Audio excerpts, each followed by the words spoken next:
This conference will now be recorded. Okay, y'all, welcome to our Tuesday jam session before Thanksgiving. My name is Kim from Des Moines, Iowa. Ocrevus, diagnosed 10 years ago. I think that's it. Relapsing remitting. And then, Mike, I had to mute you because we were getting some feedback, but you want to go ahead and introduce yourself?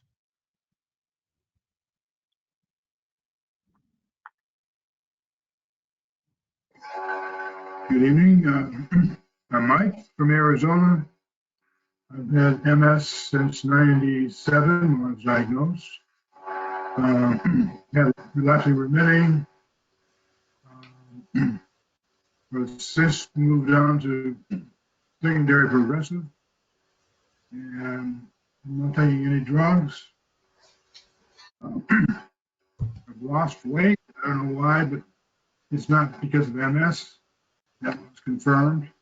Um, I'm feeling good. I'm feeling good. Did you need any time tonight, Mike? No. Okay. Okay, Amanda, go ahead and introduce yourself. Hi everyone, I'm Amanda. I have relapsing remitting. I was diagnosed in June 2019 and I'm on Kcemta, and I am now located in New Orleans, Louisiana. Which we all talked before we started recording that we're all gonna Louie and I are definitely visiting Amanda whenever she's ready. It's been like 19 years I said I'm overdue to be back in Louisiana. So did you need time tonight to talk at all? No, I'm good. Okay. Okay, Louie, you want to go ahead and introduce yourself? Sure. Okay. So I'm Louis. I'm in San Antonio, Texas, with relapsing remitting. I'm on Ocrevus and was diagnosed almost a year ago. So yeah.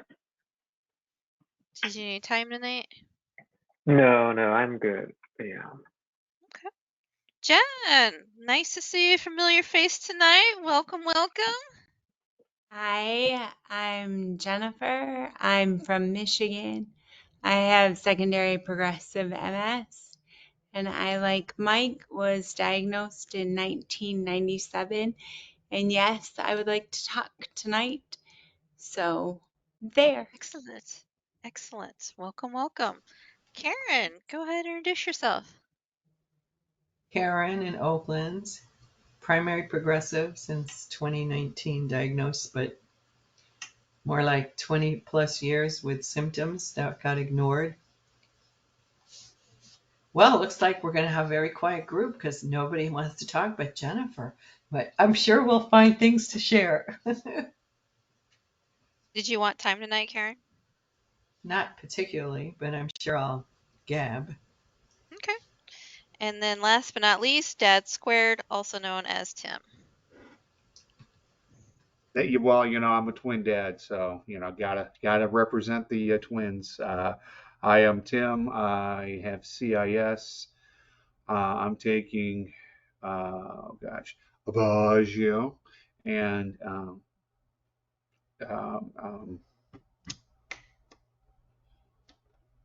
gabapentin and amantadine for to battle the fatigue.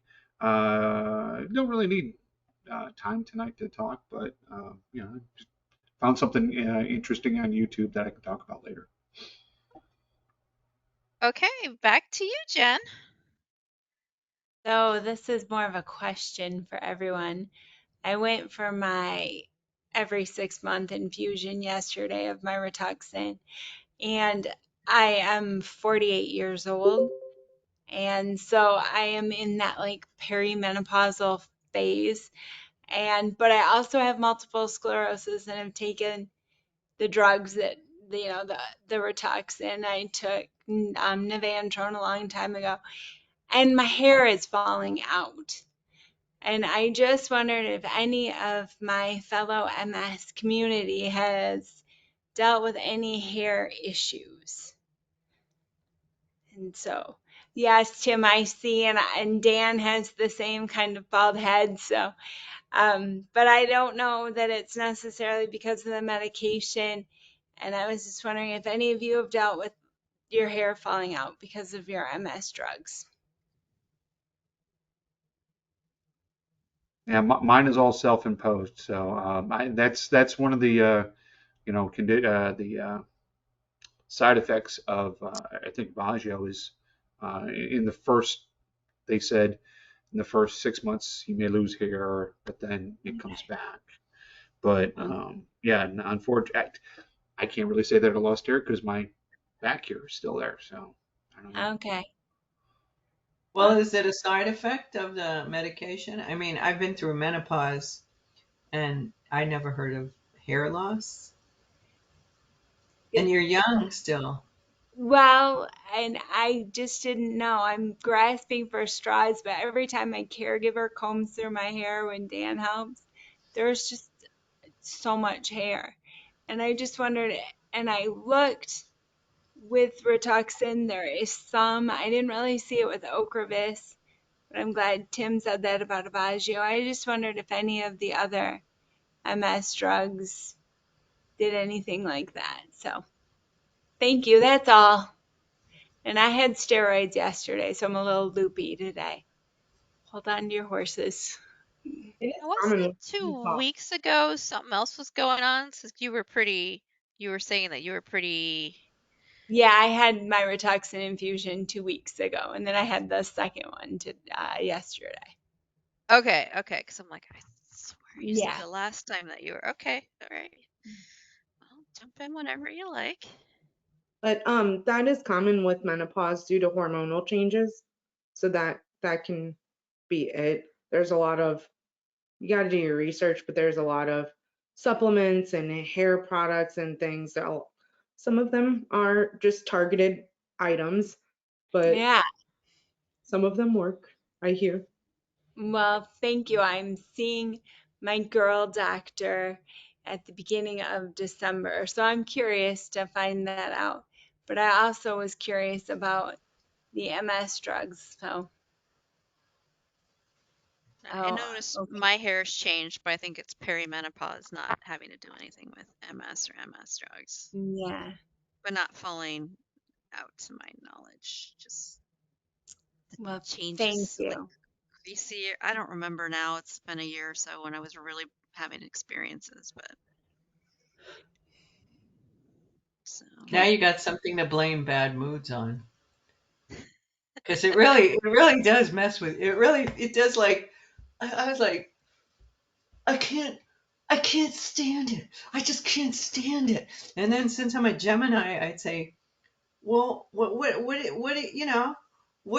can't you stand? It's like, I don't know. I just can't stand it. So there's this.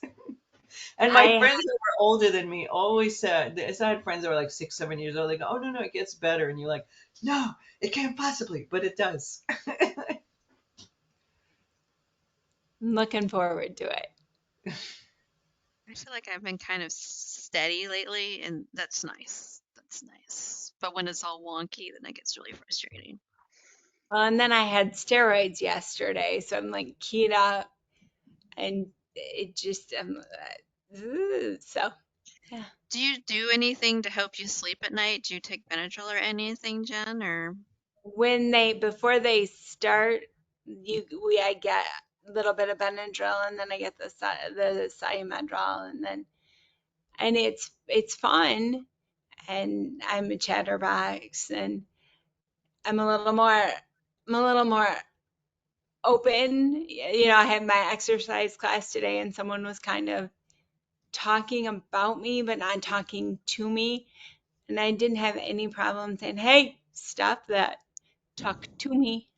Hello. So, yeah, but thank you. I appreciate it. You look good. Thank you. I appreciate that. As do you. Your hair is really cute, Karen.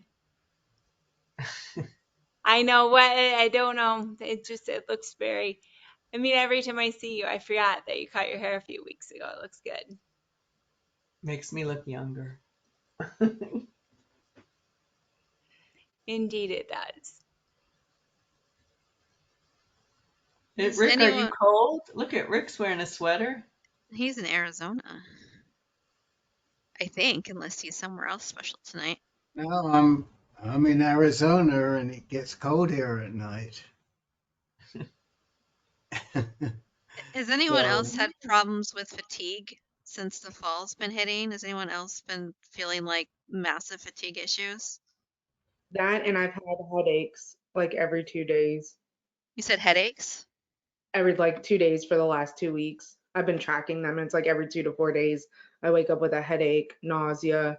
I've had one actual migraine, but headaches. And it was the same thing last year when the weather changed. It was like almost a month of just like headache weeks. So it's What been are you rough. doing to treat the nausea and the headaches? I have Zofran because I have migraines. And then I just take Excedrin. I'm trying not to take it too much. I only take like one tablet that you're supposed to take two, but because I'm really caffeine sensitive, but really just sleeping it off and resting and just in the dark with, yeah, no noise, just wait till it goes away.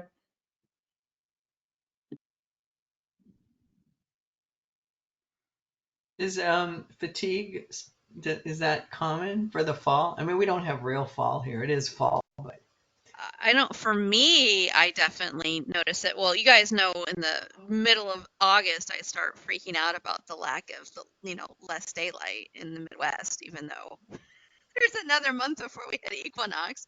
But I really noticed the fatigue this past month and just knowing that there's levels of fatigue and I'm not to where I was 3 years ago where I was essentially bedbound, but I'm at the point where my food has to be ready to eat or microwave, like just anything greater than that's tough to do. I'm still okay with like rinsing off my dishes. That's not tough for, you have the fatigue where it's just tough to move, where it's just everything's through clay and it's just so exhausting. I'm not to that point yet, but I've been really working on self-care, self-care, self-care massively so I don't drain myself. And since I had like have 3 round trips to Rochester this month for my mom's 2 carpal tunnel surgeries and stuff. It's just like, all right, and holiday craziness. It's just like, okay, all right, self care. My husband did buy him and I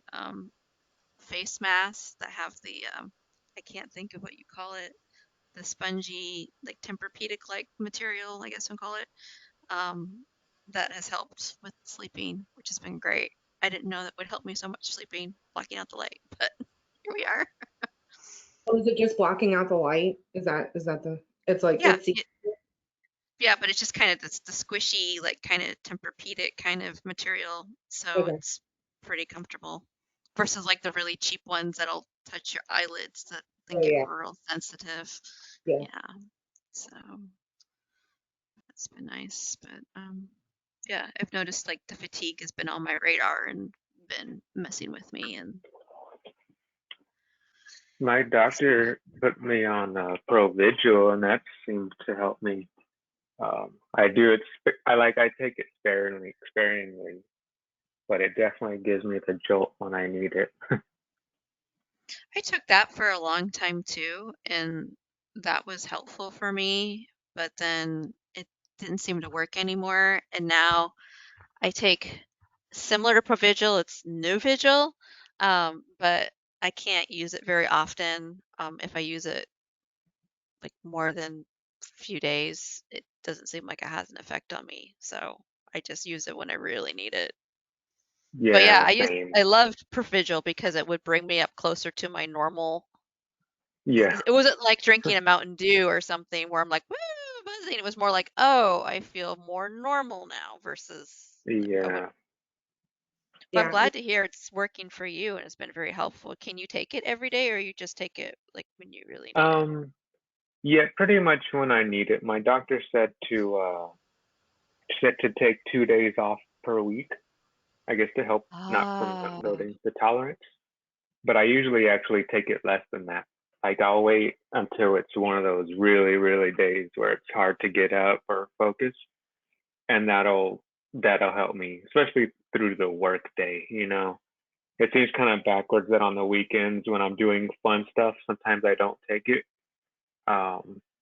but it's because it helps my concentration more. So I'm like, well, unless I have a lot to do, then I'll take it for fun, hang it like trying to do activities, but otherwise I save it for the work week. But it helps me without getting like the caffeine jitters or anything like that. So yeah. So I take So it. when you say you're sensitive to, Amanda, you said, and Louis, sensitive to caffeine, meaning if you have caffeine, you feel jittery or what? Yeah, jittery, and then I get dependent on it really easily, so I'll have caffeine withdrawal headaches. So then Oh, I'm yeah. taking Excedrin for headaches, but if I take it too frequently, then I'll have headaches because I don't have caffeine. And then I'll Well, have the problem. Excedrin, you would know because I figured that out a long time ago. Excedrin is just 2 aspirin, 1 Tylenol, and a cup of coffee. Yeah, but the combination it works. I don't drink coffee because I'm sensitive to it. But yeah, the caffeine helps with the absorption. So just taking the Tylenol um and the aspirin by itself doesn't do the same, at least for me. Yeah, caffeine hates me. I have problems with getting like really painful cysts in my breast, TMI. Like, so I just stay away from caffeine because it's super painful. So, um, and I just don't like the effects of caffeine. Okay. But how do you think, Tim? You said you were on amantadine. I was on that for a while. How does that help with your fatigue? Well, it's hmm, it gets me to a nice level where I can, where I'm not wanting to take a nap at my desktop here.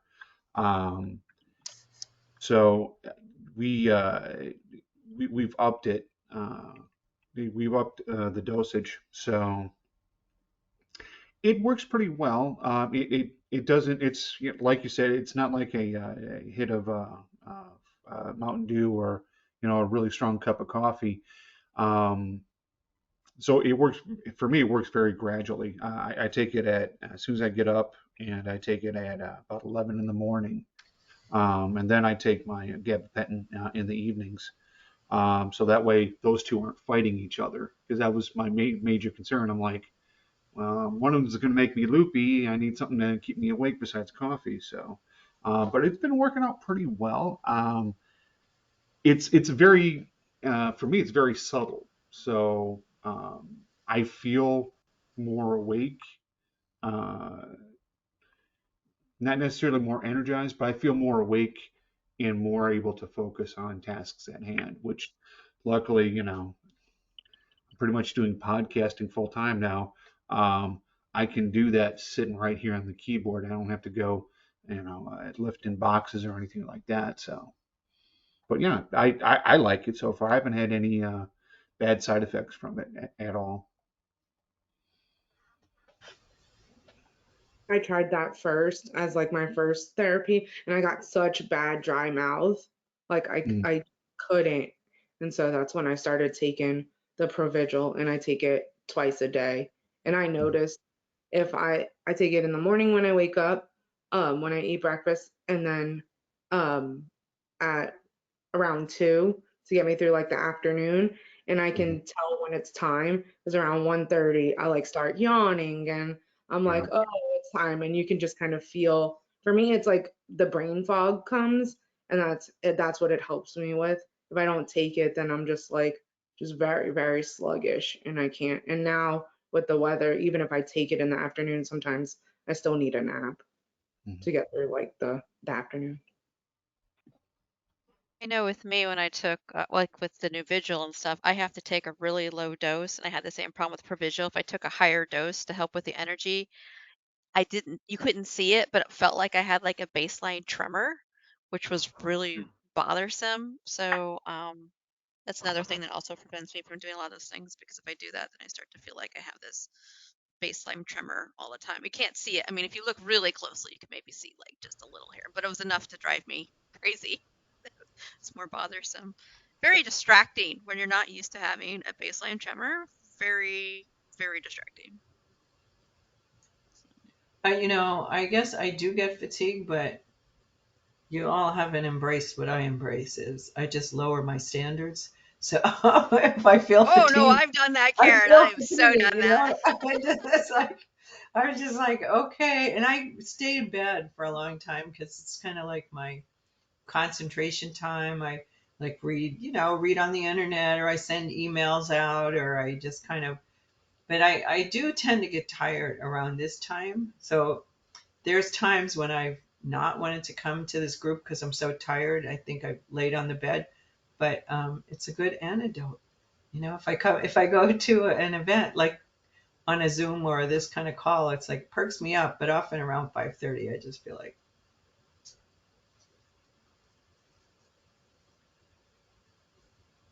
well, how about I know I got tested for sleep apnea after I was diagnosed, and between the paralysis, the incontinence, it's like I do not need to strap something on my head. Like before I go to sleep at night. That's one of the few things. I was really a very good professional sleeper. I wish I can get paid for all the sleep I'm able to do. And and the technician was kind of like really like acting like, oh, you're so arrogant, this could help you. And it's like, no, get up with this, put everything on and go back. No, and I have to get up to go pee. And no, I don't want to do it. So I guess sleep apnea, is it common with MS? I do Yeah, I not. think so. And I have it. Like that's my machine back there. Huh. Does the machine make a difference, Louie? When I can keep it on, yes, but subconsciously in my sleep, I just wake up with it off. I've tried so many different things, but when it does stay on throughout the night, I feel like a jolt in the morning. Because before I knew I had MS, I thought it was my sleep apnea. So I was like, okay, well, I got good sleep. Why am I still so fatigued? And now I know why. Because I remember telling my doctor, hey, I'm using this. Why am I still not feeling amazing? That was a couple years before all of this, but now it makes sense. So, yeah, when I do get to wear it the whole night, it makes a difference. I couldn't see when they did the test. I was like, okay, I'll do this. But the fact that I'm going to sleep with a gadget on my head, and then I found out that I don't know what the payment is for everybody else, but if you're on Medicare and you don't use it a certain amount of times, they know and they won't, they'll take it away or you'll have to pay. And I was like, what? I mean, I can't even have a private sleep. I thought it made me crazy just thinking about it.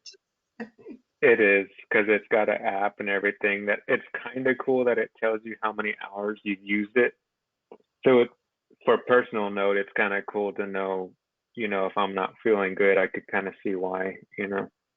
But the getting the test is not fun at all. It's very kind of painful and uncomfortable. But after the sleep study, at least, I mean, I just wanted to feel better. So it's like I'll put up with whatever. But You mean you did now an using, in-person sleep center?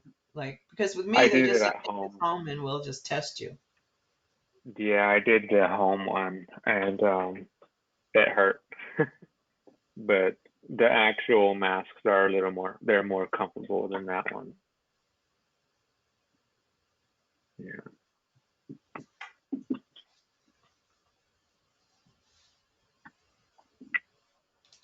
My mom has sleep apnea, and it's made a huge difference in her quality of sleep. I think a lot of times she was just miserable all day because she wasn't getting enough oxygen and sleeping well at night. But I think she was stopped breathing like 56 times an hour or something crazy. It's gone down a lot since the past year, but she also lost like 50 pounds too, which helped. But um, the guy that did her, there was an anesthesiology student that did her carpal tunnel surgery last week, and he said it was really easy to tell when she was in deep sleep because she'd start snoring because of her sleep apnea. So, just funny. He's like, you were an easy patient. How did you find out that you had sleep apnea? Because you have a couple of things that, usually people with sleep apnea tend to be older and tend to be, overweight. And you do not, you're young and you are Yeah. not overweight. So how did you figure it out? Well, I think some of it is, I think it's also a side, like a side effect of epilepsy. But Mm. my dad has sleep apnea too. So I was like, well, you know, let's try that.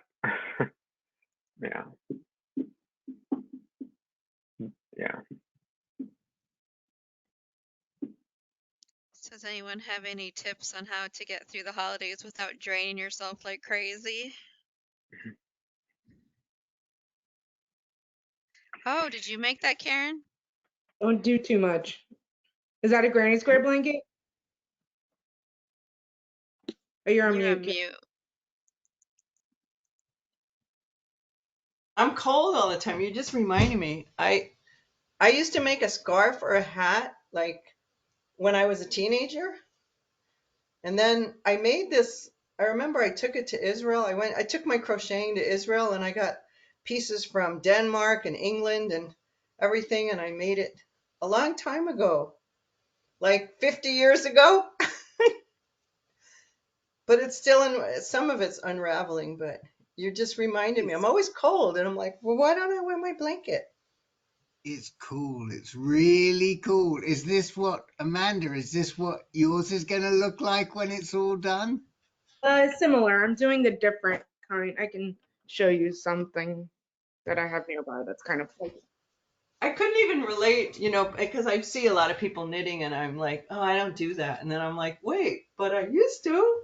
This one like, Ah. Oh, wow. but that's not what I'm making. I'm making these kind. Oh, those are big squares. Yeah, and I sell blankets, so I make like designs on them. This is my sorority one, but Whoa. Wow. Well, bigger Very, squares are better. I do remember. I think I've never made them again unless they were for babies because I remembered sewing it together was the worst part. it's All those little squares. that's why I make them big. Yeah, I'm doing a couple for some schools for Christmas. So oh, it's wow. a busy time of the year. Very impressive. Very impressive. I'm Have impressed. I you forgot taken all about this. pictures? Amanda, have you taken pictures and put them on, submitted them to Tom Daly's Instagram? No, I follow him though. He does his own. He posts his own thing. So maybe one day he'll realize I exist. But yeah, I follow him. He makes amigurumi though. That's mostly what he does. He makes some sweaters too, but they're like the stuffed animals. Like you can make Well, I was just on my way back from the gym as I was passing Mr. Pettipool's house. I was listening to NPR and they were interviewing him tonight on NPR about his knitting.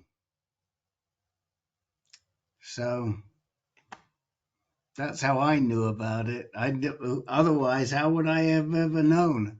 Can't say I watch him diving, and apparently, whenever he's diving, he sits in the crowd and he knits. yeah, to pass the time.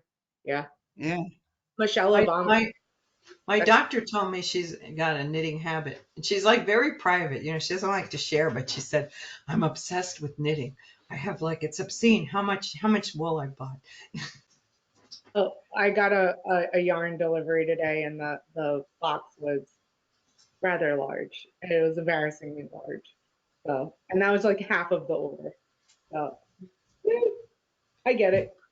It becomes obsessive. So do you get all excited and motivated when you get a big yarn delivery? I think like what did I do? Because I'm very like organized, and I took idea from the home edit. They say you need zones in your house, and so I have a yarn zone, and I have clearly exceeded that zone. So so I yeah, I needed like four like balls of blue, and I like $250 later. I did indeed get the blue, but I have gotten a lot more because yeah, so it's just fun. So now I'm just like, I cannot buy more. We all lie to ourselves and say I cannot buy more until I use this, but I'm gonna buy more. You know, there's a thing about with musicians, you know, well, it depends on what. I mean, I was playing ukulele, but they're like, you know, how many guitars do you need, or how many? One more, just one more. What other hobbies do people enjoy doing? We got knitting, crocheting. What else do people like to do? I know you're probably doing all your radio DJing podcasts. It's more podcasts though, isn't it, Tim? Oh yeah. I'm doing multiple ones. Actually, what I've been doing this past week is paint by numbers, where you can Ooh. send in a customized photo. So basically, I'm doing one of my nephew, my girls, and my stepson, and I'm gonna, do it for Christmas. It's gonna be their presents. And then I just bought for my wife and I one of those date night painting diddly whoppers. You get the video and you get the paintbrushes and you paint something crazy.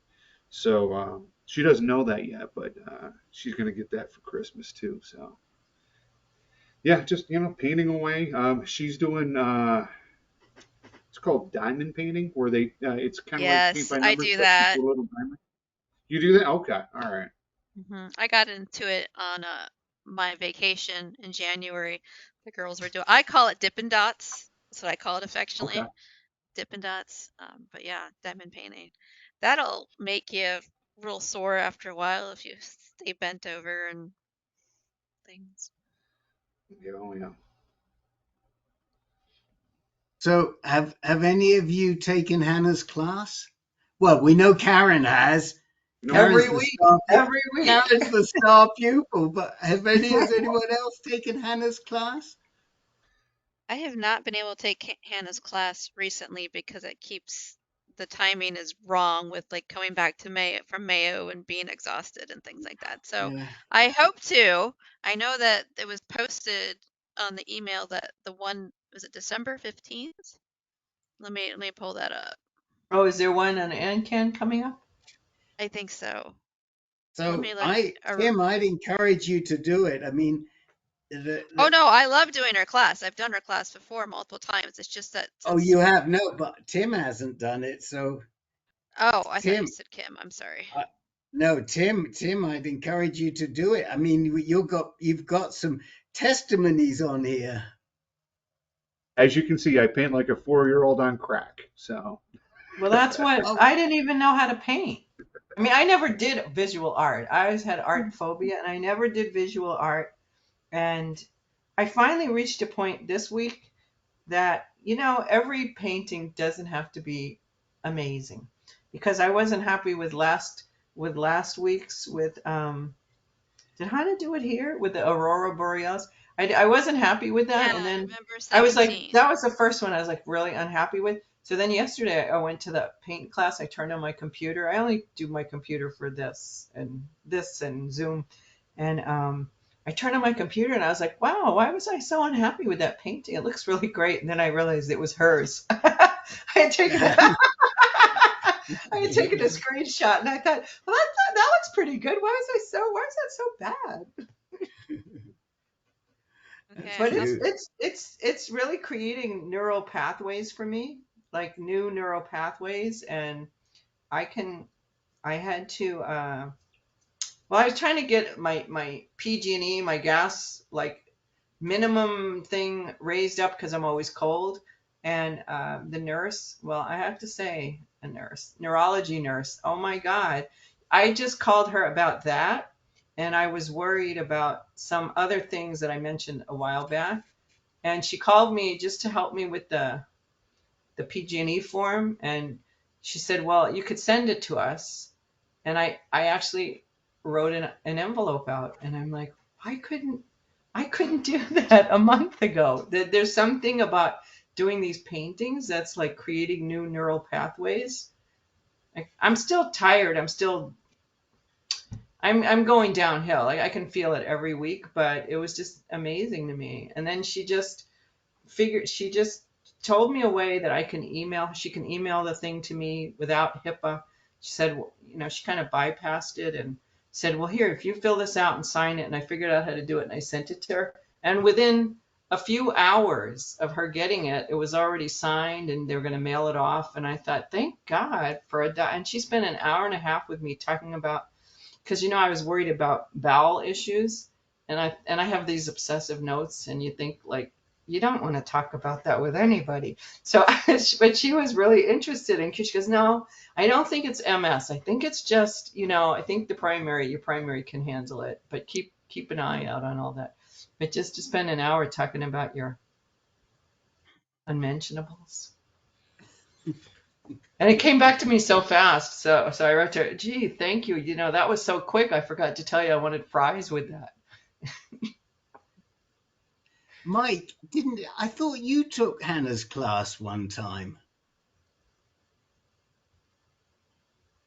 You'll have to unmute there, Mr. P. I took 2 of Hannah's classes. Yeah. They were great. I missed one on the 17th. Yeah, I look forward to doing it again. I have all my supplies and. All right. Right. Well, I look at the gallery. We have a gallery. If you haven't seen it, if you go to the website under resources, it says art gallery. And I look at some of the stuff that's been submitted. And the one thing that caught my eye this week was the psychedelic owl. I thought that was very cool. I know the guy that did that one. And that was really special, but they're a little behind in posting. I think that owl was 2 classes ago. Yeah, because there was a tree, and then there were the trees. Yeah. And I would never have gone to that Monday class. Look, first of all, I wanted to tell Alexa to take my first painting off the gallery because it wasn't even a painting. It was hideous.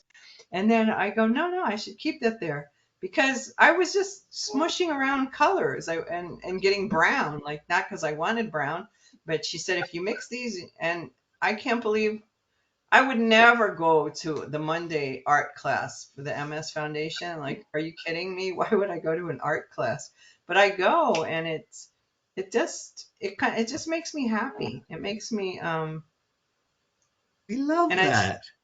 It's so like, here's my thing I did yesterday. I couldn't do what they do. But it's just this one she said was really easy. Like they use crayons because I just use my tablet.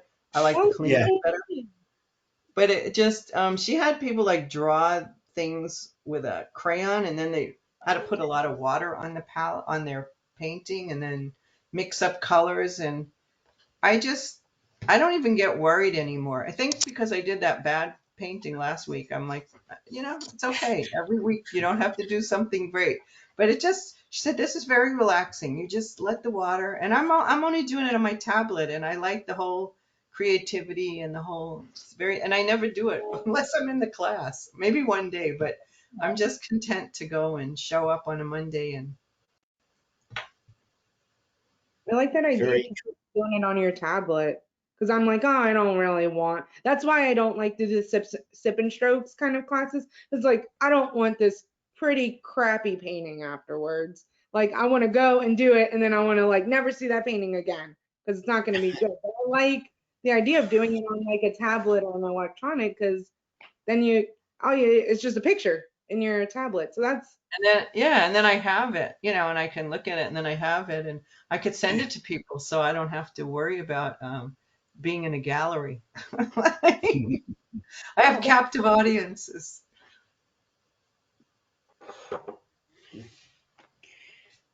I think you know what I'm very we're I was drafting I was drafting our end of year letter because we do a fundraiser once a year at the end of the year, and I was drafting our end of year letter and trying to figure out some of the things we've done this year. And I think one of the things that I'm proudest of that we've done this year is the virtual art class, because it's just made such a huge difference to so many people. It's very, very rewarding. And we want to keep doing it. So we'll see. But it was great. So I see a virtual art class in your future, Mr. Brien. I will be Okay. there. I've got a bunch of canvases here that are blank that I need to throw something on them, so I will be there. Okay. It And I'm starts 8 still p.m. waiting. Every Eastern time I go time. through CBS, I'm still waiting for somebody to say, "Oh, I know, I recognize you," but it hasn't happened yet. I, You I can, put the word I put the word out for everybody to be on the lookout for you and make sure that they have a coffee for you and a donut for you. So there you go. I know you're probably going to set it up. You're going to call down to this two-back CBS station and say, "You look out for this guy," and it'll happen. And they'll say to me, "Oh yeah, we know you." And then I'll say, "I know who put you up to that." we would never do that at CVP. We would never do Okay, okay. I should tell Mike. Oh, he's just walking off, so I can't tell him right now because he goes through that same patrol point all the time as well. So, excuse me. that.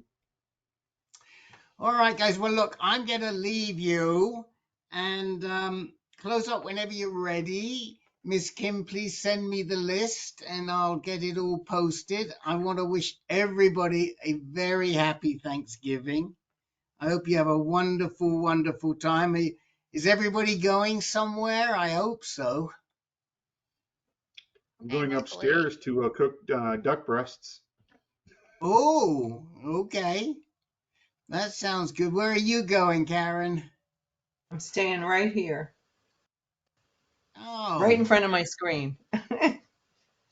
oh. Is that good or bad? I really don't like the big food orgy. Okay. And yeah, no, it's fine. It's good.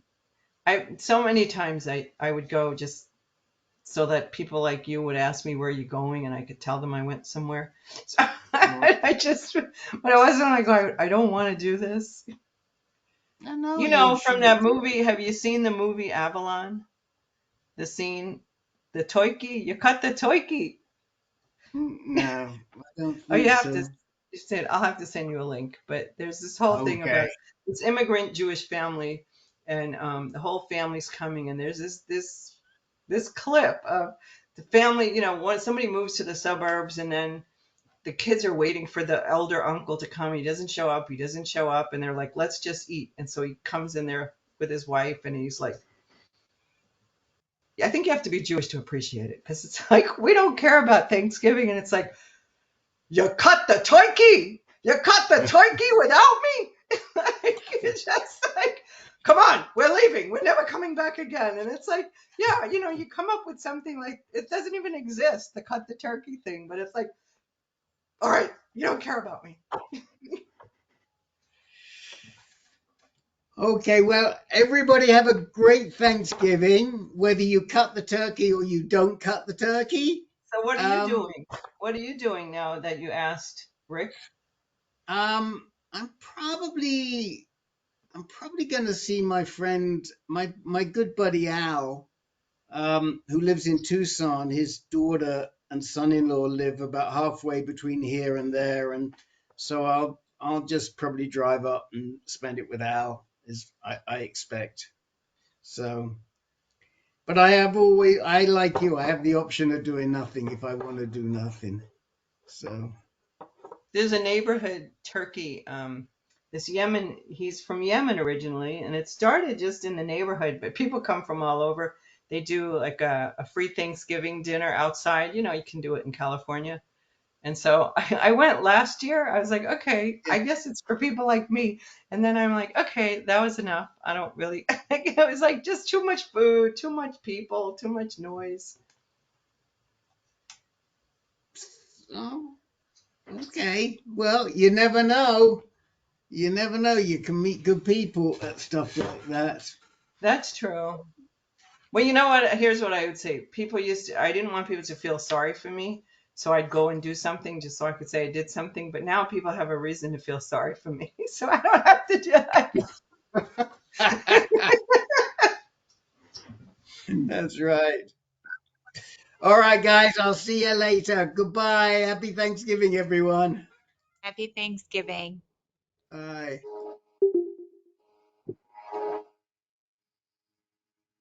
It sounds like you really have the spirit, Karen.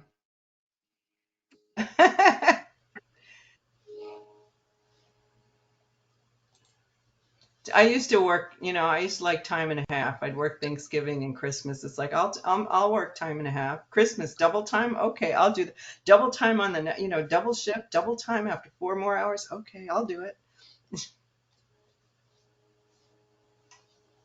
Working in retail for 10 years destroyed Christmas for me.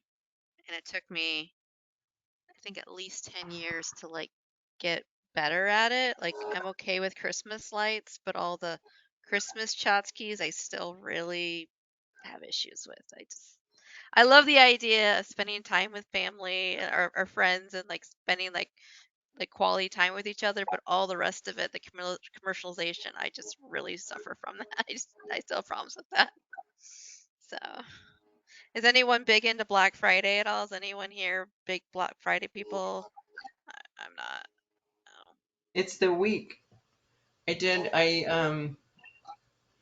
Yeah, Monday I was just too tired to go out, but I decided I would get a Kindle because I do lay in bed that a lot and reading, and it would be nice to have something light.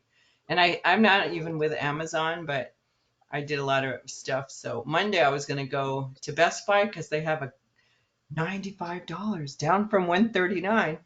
And Monday I just couldn't go out, and so then I thought, you know what?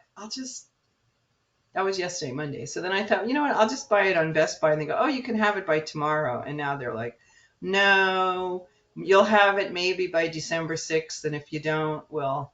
So then I was tempted to go pick one up. And then I thought, no, no, no. It's just, yeah, it's too crazy.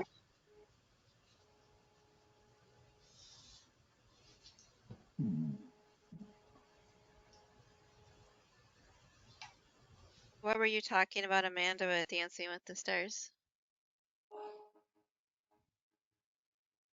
Oh, so Selma Blair was one of the contestants for a part of the show, and she has MS, and she participated in the first 3 or 4, I think, episodes, and then she wasn't medically cleared anymore, but it was like really cool, especially as a person with MS, to see the representation because she had a lot of the hallmark symptoms that people don't really notice, and they look at her, especially because it's her and she's in like your favorite movies from like the 2000s, and then you see her and it's like she was just really representing. So she has a little bit of foot drop, so she had to use a cane, and they had to adapt her dances around that. So like her partner picked her up a lot, but she danced really beautifully, and when they were interviewing her, she had some speech delay, and so that for me was really relatable because people don't see it. And when, I don't know, it's just like, wow, that's like us, and like she's there. And so it's really touching to see her there. It's unfortunate that she wasn't able to continue, but like her dances that she did do were beautiful. And then the finale was last night, and she danced with her partner again, and Jordan Sparks, who was another contestant, like saying live her song that she was dancing to. Oh, and I was just crying my eyes out because it was just so beautiful. But it was just like so cool that like people with disabilities are like represented, especially invisible disabilities. And then there was another contestant who was deaf, who also got like decently far. So it was just really cool to see the acceptance. There was also like a Shangela was the first drag contestant. So just a lot of diversity and just representation. And I thought What was the other one that you said yesterday? There was someone who was, I didn't hear you. um there was Selma who has MS. Right. No, that I got. But then you said there was someone else yesterday who was. I, F. I don't remember. Oh, I shouldn't ask you someone like that. But well, I thought I heard you say who was fat, and I was like, is that what you said? Oh no, there's another contestant that was deaf. Deaf. Oh, deaf. I was like, I just couldn't. Yeah, I heard fat, and I was like, come on, I want to know. Did you really say that? Let that be known, I didn't. But was deaf, and then there was not a Wow, disability, dancing with deaf. That's and he did really well. Like he did very well. And then there was another contestant who was their first drag contestant. So that was really cool just to see the representation. So, and I that love the fact on the practices he doesn't get all dressed up because, like, oh no, that takes hours. So you saw him, so you got to see him as his normal, yeah, non-made up self, which was really cool. yeah.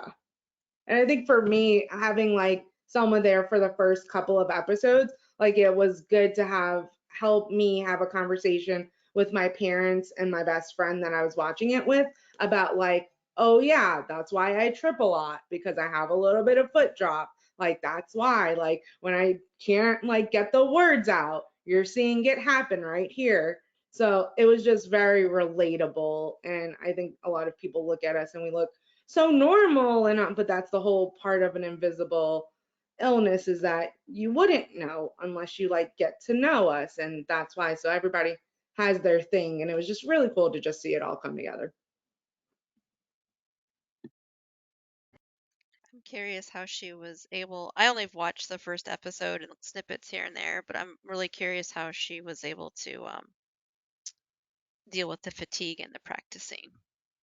I think that's why she wasn't cleared because they danced a lot. It was like I I've don't got to go. know, but they danced for like 8 hours. Thanks, everyone. See you in a couple Good weeks. seeing you, Mike. See you, Mike. Thank Good night. you.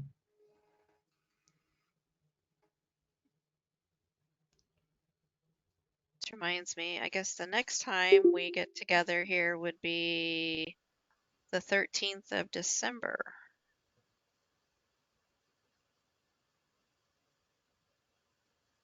which is in 3 weeks. Nope, 2 weeks. Sorry, lied. Nope, 3 weeks. I'm right. Okay. I can't do math, guys. 3 weeks from today. There we go. I just was looking before here, but I not seeing it on my tablet. I saw there's a book from Australia, and it was about people. I was reading it, and then I remembered, oh, I got to come here, and I don't know why it's not open anymore. About here it is, growing up disabled in Australia, and it's just what you were saying, the beauty of growing up. I put it on my reading list. It's individual essays. They lean into reflections on belonging and feeling excluded, into identities born or grown into later. They dance between specific memories. Well, that's kind of a lot, but it's like every review about it was just to normalize. There was one thing I just thought, oh, I should, when I read, but just saying that people with disabilities, it's really a society problem that we're not accepted. I think it's getting better, but there's still a long ways to go. Mhm. They want to read Um, Judith Human's book. Who was Karen? I It know, was you yeah, that I you knew know. her. Yeah, I knew her. You know her. Yeah, that was a really fascinating book to read. Yeah, I wish I could find that thing that they were talking about visibility and about that there's like a society about not accepting. Well, I'm going through that with, I just can't believe at my synagogue there was a community meeting and I wanted to go, but I'm not comfortable walking on the street with my walker even, and it's just hard for me to walk around. Oh, that says the social model sees disability as the result of interaction between people living with impairments and the environment and the attitudes about it. Anyway, I meant to like grab these things, but I'm the only person who comes there with a walker. I don't talk about incontinence. I don't talk about the blurry vision that I have. I don't talk about fatigue. I don't talk about a lot of things I can't even remember. And so I wanted to go on Sunday, and I wrote to the administrative office and I said, you know, when Lisa was in charge, but she's not anymore, she would let me block her car because it's right where I need to go in and go out. And I got an email. I got an email saying she said you can block her car, but then I got an email yesterday. It's just really hard not take it in. Saying, you know, will we tell our members to get there early? And there is a handicap ramp, like all around the corner that goes up a hill that somebody would have to be there to let me in, make me walk even further, and then I would still be upstairs. And how would I get downstairs when I just want to be able to walk across the street and when the event's over in the dark, go to my car? And the level of insensitivity, it just blows my mind. It just blows my mind because they're so proud of their transgender rabbi that they had now, and they're so proud of all their inclusivity. And I'm like, well, what? Like, I'm the only one with a walker. It's like, what? You can't have a special need, you know? What am I, like a friend of mine once said, people are treating you like a regular civilian. Unfortunately, I think the onus gets put on the person with the disability. You'll figure it out. Don't worry, you'll figure it out. Instead of society saying, let's make this a little easier for you, you'll figure it out. So I share your frustration, Karen. Or That just, was you know, not to go there with a bad attitude. But it Yeah. just blows me away how. And I did tell someone, so they had this big meeting, and then I did tell someone they're now doing like a lot of, they used to have a paid person and now they have more volunteers. So I was at least relieved there was different tables, and somebody was at the membership table, and I told her what happened to me. She was horrified. It's like, oh, you should go sit in the wheelchair section. I don't even have a wheelchair, but even if I did, why would I have to do that? And she was horrified. You know, she's like, well, and then they want to take away my walker and put it in a closet. And it was like, you want my Yeah, glasses? You you want my need to talk glasses to and my them about hearing aid as that. well? Like, what? Like, It was really eye-opening for me years ago when I was requested to help at my cousin's wedding with her godmother who used a walker. And that was the first time she's like, do you notice that the handicap stall is furthest away? Now, and you're in a wheelchair, that's not as big of a deal, but when you're using a cane or a walker, that's a huge deal. And I'm like, oh, and just a bunch of things like never would have crossed my mind until I was, with her and trying to help her out during. But wow, I learned a lot of things that day. And like her trying to do, because it was a buffet, you walk down to get your food. She couldn't do that with a walker, so I had to go up there and say, this is what they have. What do you want? And then the tables were all so close together. When she wanted to go to the bathroom, I had to be in front of her going, excuse me, can you move so if we can make a line so she could get to the bathroom because the tables and chairs were too close together. So it was just like, oh, but yeah, you don't, I think just the common public, unless someone shows you, it doesn't even come across like, oh, that's something I need to think about. And sometimes you think you know how to help, but you don't. You need someone to say, spell it out for you. Like, oh, okay, that makes sense. But yeah, and just like a lot of things in life, I am super ignorant until you bring it to my attention. I'm like, oh, yeah. But it is frustrating when you're the person that has to be like, hey, I need these things. That's and then you super. bring it to their attention and they're like, well, I don't see it. You know, people just see this strength. Yeah, I wish that there was more empathy and compassion. Like, oh yeah, that would be kind of a problem. That would be kind of problematic for you that you have to go through this really heavy door to get in, and you have to walk super long ways, and To go you to the, know, yeah, especially it's like, well, there's a wheelchair access. Yeah, but it's all the way, when I talked to the disability specialist about at my house, he said, you don't want to get a ramp. You need like 26 feet of ramp when you can just get an elevator that would go up and down. But that yeah, if was I want to, really. because I can't carry my walker Hi, and me Tim. up and down the stairs. Hi, Tim. Happy holidays. Yep. Y'all have a good one. Thanks. Thank you.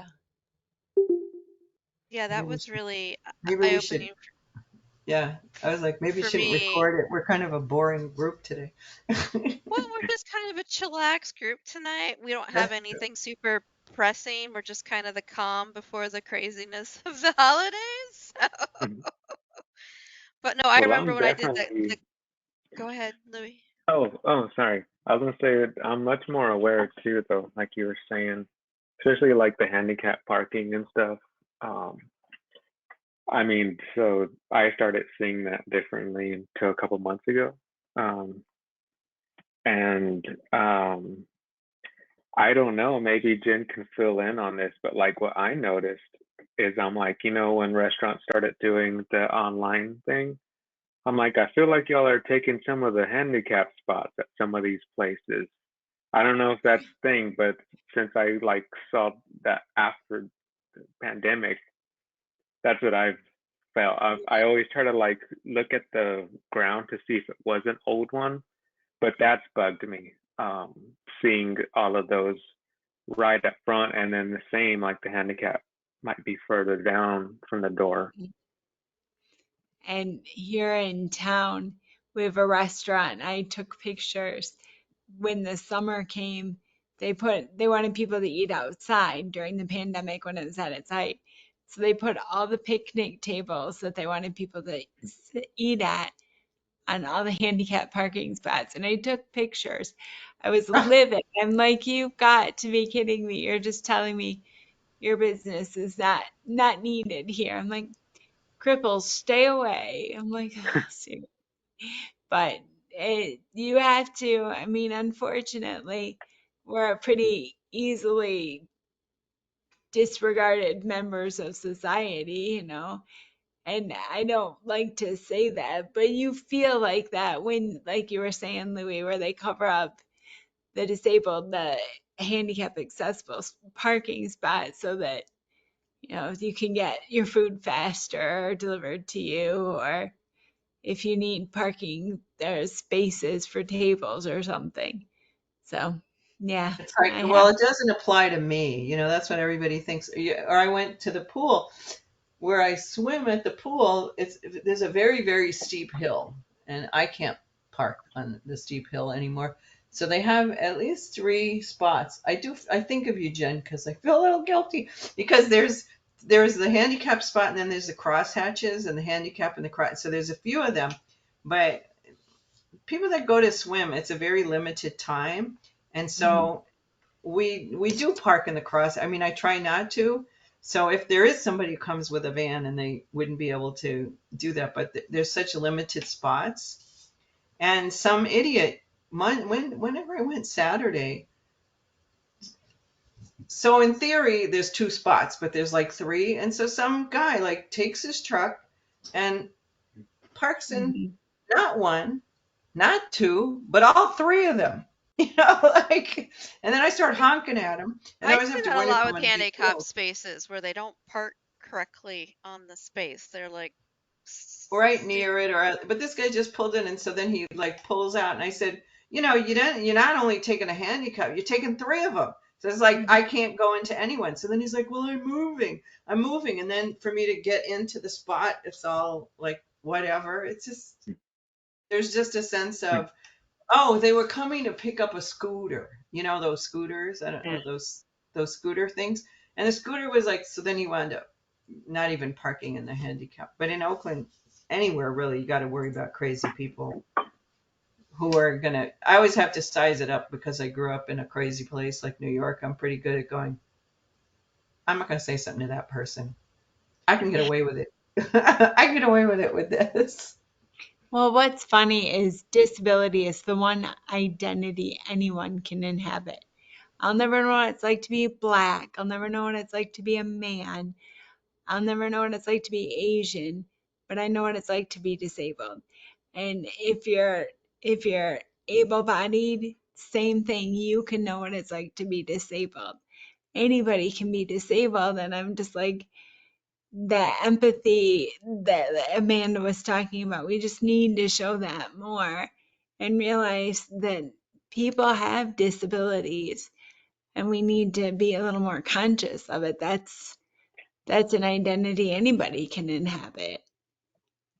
I know when I So, used a wheelchair for a month, I was really surprised when I was at the grocery store, like to get through the checkout lane, it was just barely enough room. Like mhm, if I had an oversized wheelchair like they have at the hospital, it probably wouldn't have fit. And just like how hard it was to like reach things and and then the things like trying to access the faucet on your kitchen sink because you're mhm, where your feet go, and it was a really good and then your wheelchair is really, well, the one I borrowed, I rented one for a month, was really heavy like to get in and out mhm, of my car, and I could stay, like it was, I don't know, it was crazy, but it was a big eye opener, like okay, they have it, but it's just like just barely. And I know people on my street were grumbling once because they got called out. I think you have like 24 hours or 40 hours to shovel your sidewalks here, and they weren't shoveling, and my neighbor two houses down used a scooter, and it's like, where would you like him to go to, because he takes the scooter to the grocery store down the street. Like, where do you want him mhm, to use his scooter if you can't use the sidewalk? You want him to be in the middle of the road with the cars? Like, ugh. mhm. And yeah. So we're getting better. We still have a long, long ways to go, but there have been some strides, but obviously Oh, it's absolutely. never as quick enough as you want. It's super slow. I mean, wasn't it like the disability, wasn't that like 1990 that Tom Harkin helped pass that in the Senate and Congress? But the ADA is what, 25 years old? Yeah, I think it was 1990. That would Remembering make correctly. it. Yeah, isn't that terrible?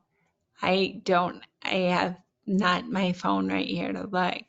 But it Uh, is, just look at all the progress that's happened since I was diagnosed with MS. When I was diagnosed, there were only 3 drugs, and now there's like 25. And just how much more accepted disability is and how much more open we are as a society. So, I mean, it is getting better, and I don't want to grumble about it because it's a lot better, but just every once in a while, it kind of cracks me up how, when I go places with my caregiver, if I go to the grocery store and somebody will ask her something about me, and then I'll answer, and it's like it takes people back that I can talk, or where you still are like, seriously, it's 2022, just because I'm in a wheelchair, but That that's is just. really true. There's a default is if someone's in a wheelchair and there was someone, you automatically talk to the other person. Mhm. Yeah. That's a I super mean, default. it just, if I ask for, can I have a place to park? It's just, well, why don't you just take Uber? Like as if I want to get in a car with strangers, like, there's just so much for me getting out the door, and I have steps and all that. But I feel like I'm looking for the Americans with Disability Act of 1990. It's That, 1990. yeah, that this sense of, if I want help with that, they give me 5 other suggestions of what I can do. Like you could go around the corner, up the street, and go to this we have a disability access. It's like, well, is anybody on the other side of it? I went through it once just to see what it was like, and someone has to open this gate, and someone has to be there, and then I have to walk extra. and still not be where I want to be. But I know I'm guilty. I'm guilty myself because I used to volunteer at this place, and this woman would always talk about having a brain injury, and I'm like, whatever. Why does she have to bring it up all the time? And now it's like, oh, okay, I get it. I have a brain injury. Yes. So I think things will be easier for you three because with me, a lot of my contemporaries are facing disability, and I think it scares them. But I think anyone, even able-bodied people, it just scares them to see somebody with a disability. And Because of what Jen said, everyone can experience disability. That's why it freaks them out so much. I think oh, that's oh, yeah, what's I didn't even get that. Now I get it. You're saying, yeah, that could be me. like I think that's what's so frightening about when you're first diagnosed with MS, and since Louis is the most recently diagnosed, I think that I mean that fear, if I put myself back into that first diagnosed phase, that fear of the unknown, of what the future looks like and what the independence I could possibly lose, that's scary. So I think that compounded with a chronic illness, that's the big scary stuff.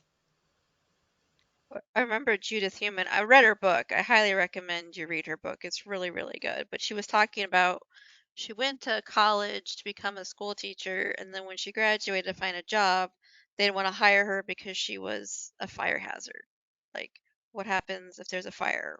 How are we gonna, you know, which is terrible to think of, but that's what she went through. And there were no cutouts on sidewalks. She would just have to have someone push her onto the curb, and she couldn't knock on people's doors. She had to yell at them to like come out and play with her through the windows. And it was, so you're thinking like, wow, but you're like, oh, look what she had. Like she's what, 74? She's come through. And I don't remember, Karen. Was she born? It I don't wasn't know. I like an just looked it up. She had accident. some congenital thing when she was a kid.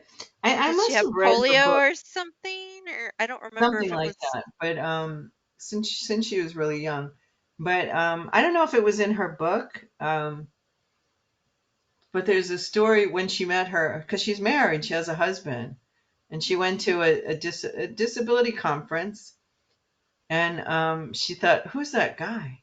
Like, and they've been married because when I knew her, she wasn't married. I didn't know she was married, and I think I saw something on YouTube with her husband, and he's Mexican, and they live here, but just that's a beautiful story. There's talking about her husband. But I knew when I knew her, she'd say, "Oh, I'm going out dancing in Ashkenaz, this dance place," and I was like, "Dancing?" That's what's so surprising, because she lived in Berkeley, and Berkeley's so supposed to be so progressive that I cannot believe that I'm just told, this is what we tell our members to do. It's like, okay, but this is a member with a real challenge. And again, Karen, it puts the responsibility on you as the person who's disabled. If you're bothered, fix it. Use your mouth, get out there, get some people fired up to fix it for you. And that's not fair. That's what I have to do, because it's so I have to tone down my anger about it.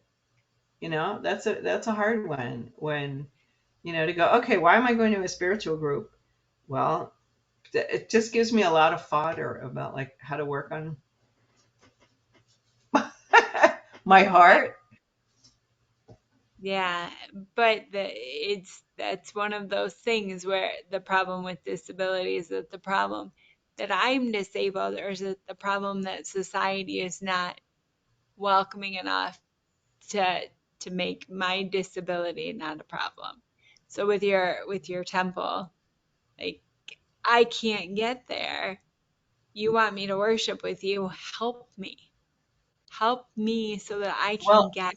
well, I can get there, like I can get there still with my car, but once I'm there, I want to be able to make it a little easier to park. So there's this one parking spot that, just it's I don't know, maybe they think they're being inclusive. Like I had a foster daughter, and so I had a lot of battles with her at school because they want you to be in the least restrictive environment. But if she's going to be in the least restrictive environment with the most restrictions, it's work. She's like she has to go sit at her own table. She'll have to go do her. She was punished a lot for having a disability. It's like you cannot hold her to the same. I would not put her on a. And then they go, well, why don't you punish her at home? It's like, why would I punish her? I don't have a problem managing her at home. Why would I punish her? I would never put her on a yard with 250 kids and expect her to behave. It's not. It's not going to happen. So when I Like the was with her, I'd say, look, we're going to go somewhere, and I don't want anybody calling your name out. I don't want anybody saying, Krista did this, Krista did that, or else we're going to have to leave. And she got it. But just expect her to be okay.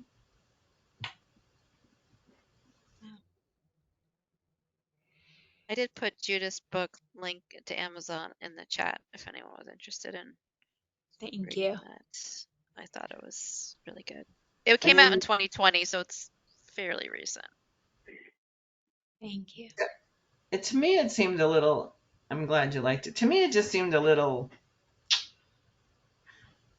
like, well, I don't know, almost not very deep, like almost like a juvenile, like maybe for I guess someone. I It haven't might, read it in 2 years, so it's been, it's kind of fuzzy, but for me, it was really good on understanding the history and what it was like growing up in like, in New like York, she's, where there's steps everywhere. well, she, growing up in the 50s, and she was born in I think the late 40s, or yeah, I think the late 40s she was born. So just what it was like to be in a wheelchair at that time period in the US. I found that was the part I found very interesting because, like Jen said, we've had the ADAs for since the 25 years, and she was in the whole. If you guys watch the movie Crip Camp, she's in that as a young woman. Very interesting film to watch, and the fact that they actually took over a government building to get, you Yeah. know, rights and stuff, and it's just And she had a very supportive family, she had an and amazing family. but you also said, like for me, the language I thought was a little simplistic. But you say, sometimes you have to read kids' books, so it's probably, it was intentionally written so that somebody's not going, oh, this is a scholarly piece of, it's accessible. Yeah, especially if she wants to help people who are like have, I can't even think now because I'm tired, but people that have cognitive issues or Yeah, yeah. I didn't think about it at the time when I don't know when I read it, not that long ago, or how I read it, but I was like, huh, I would have expected something a little more sophisticated, but I to me it didn't was more think. about a reflection of what her experiences were growing up and certain fights that she's engaged in and how she became involved. And Well, when I met her, she was on the board. I worked for an organization that was started by the Gray Panthers, and it was called the Over 60 Health Center. And so she was on the board because that was when, now people talk about intersectionality, but she was um, aware that the elder community and the disabled community kind of have something in common. Truth. So I Mm. think I don't know if I read Selma Blair's book, but this guy who does my garden, he's older than me. It's like, I think he just wants something to do. His daughter has MS, and she's in her 50s, and she's lives with him, and his wife has dementia, so he like just needs to get out of the house. So he'd asked me about Selma Blair. Actually, I don't know. I'm not a movie person. So I looked it up, and either I read an excerpt or I read her story. it's good for me to hear like Amanda saying, "Oh, that was so inspiring," or Kim to say, "Oh, that was so inspiring," because I always have this other side of me that went. I think she had a ghostwriter. I don't think she wrote the book herself. Just the way I read it, I could just feel that. Like Did you read you read the, because it like she only talks about MS like the last third of the book. Selma Blair. Hmm. I might have read excerpts or an No, the article. first part is growing up and her family dynamics, and then she got really big into to alcohol and dealing with that, and it Okay, was no, I not didn't until the read her book. last, Okay, and then I yeah, the must have last, read like articles or a no, but synopsis. the reason I asked that is because she was huge into writing when she was younger, Huh? and she wrote, and then I don't know if you've read the book. I'm gonna butcher her name. J.C. Dugard, the Oh, 11-year-old, the gal that was 11 that got unfortunately, abducted, and Yeah. then she had two kids with her captives, found her in her mid-30s. She wrote two books, and she did that was not have a also. ghost. Yeah, How do you she know didn't. that? How do She you know she she. did? I don't think she did, but the thing is that she had essentially a sixth grade education, but she loved to read because she loved to read and write. She just loved the loved the craft itself. But when you read her book, she has two of them, especially when you read the first book, she takes you there. But she's kind of like Viktor Frankl in The Search of Meaning. He takes you to the concentration camp so you understand, but not so much that you can't like not continue reading, or he devastates you. You know what I mean? Like they affect you emotionally, but not so far that you just can't handle reading anymore because it's too tough. Um, I was but worried no, about that with the J.C. Dugard because it's excellent, I was worried excellent about book. that because I worked in Contra Costa County where she was found, and I've done home visits out there where she was found, and I was like, yeah, and I think I even had access to medical records when she was found because the mother of the guy who kidnapped her was in the system, and we're not supposed to. I shouldn't say that. We're not supposed to look. It was like I was pretty obsessed about that because I did home visits in that whole area where she lived, and I saw some pretty horrible things, really horrible things, and my friend who I worked with, her husband, he was a parole officer. So it's like, well, how did the police, so we were really obsessed about it. I mean, that could have been us having gone out there and seen something and didn't they notice and what did you do and how do you deal with it? So I was kind of concerned about when I did read that book, but yeah, they totally toned down the horror of Yeah, she the lets yeah. you have an idea, but she doesn't go into explicit details where you can't handle reading it. She does Well, it I so already couldn't handle reading the newspaper articles about it, so it was, yeah, she that did was a pretty rough. really good job. And then she has a second book. I think it was more about the therapy and recovering because like horse therapy with her and her daughters was huge and pivotal for them. And that was interesting too. But I liked her first. They're both good, but her first book was my favorite. I thought that was because you Like were like, how do you? I figured out where she lives, because I was wondering, like with the kids, like they have unique names, and how do people not know who you are? And yeah, and the mother, I just felt so for her mother that it's such a challenge. Well, that's one thing I love about those stories is like you see the human resilience. Like you would never give JC or give Viktor Frankl a hard time if they never recovered from the horrors that they experienced. But instead, you're like, how are you doing so well? How are you so like what got you through this horrible time in your life? And that's why I love reading these books because I learn so much from them. Because it's like if you never recovered and you just stayed in bed the rest of your life, no one would blame you. No one would blame you. Like, you know what? I don't know. Right. But it's like what did you do, or what was your thought process? How did you get through past this horrible part of your life? And I just find that so interesting and fascinating because I just hope in my life, I can take gems of what they've learned and what's helped them and apply it to my life. So I do a better job of being resilient and getting through things and things like that. So It's funny because I think I couldn't. I feel like I don't think I would have been one of those fighters in the Holocaust.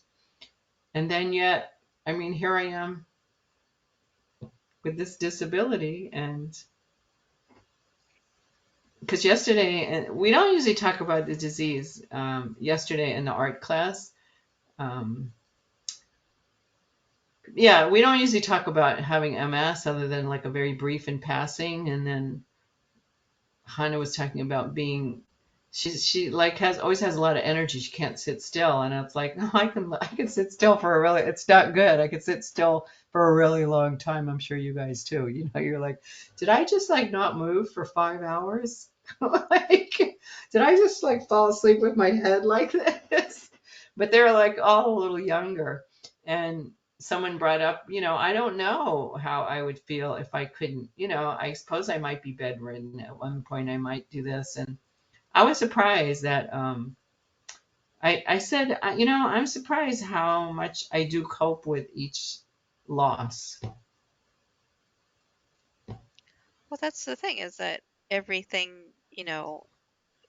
eh, when, you don't have to have anxiety about the future, you just deal with it when it happens. And I see a nod shaking. I see Jen shaking her head. Yes, there. You do. Yeah.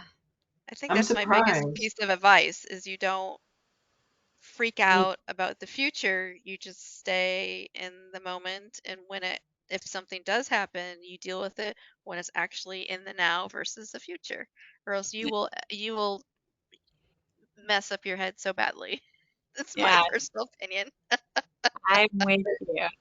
I'm with you. Stay in the now and don't worry about the future. Take it as it comes. And But my future has got my bedtime. So, Good luck falling asleep with the steroids, girl. yes, I'm now at the point where I think I'm like going to be able to do that. So, Excellent. I just wanted to wish you guys a happy Thanksgiving, and we'll be back in December. Yes, In I had the 3 weeks. date. 3 weeks. Give me a second. I will be able to tell you that my computer with the new, I can't click on it. The 22nd. Nope, 5th. No, hold on. Wrong month. 13th. There we go. 13th. December 13th. All right. Well, can you turn everything off, Kim? I got it. All right. Well, goodbye, Karen. Goodbye, Kim. bye Goodbye, bye. Lee. And I'll see you all in December. Have a happy Thanksgiving. You too, Jen. You too. You look great. Thank you. Bye bye.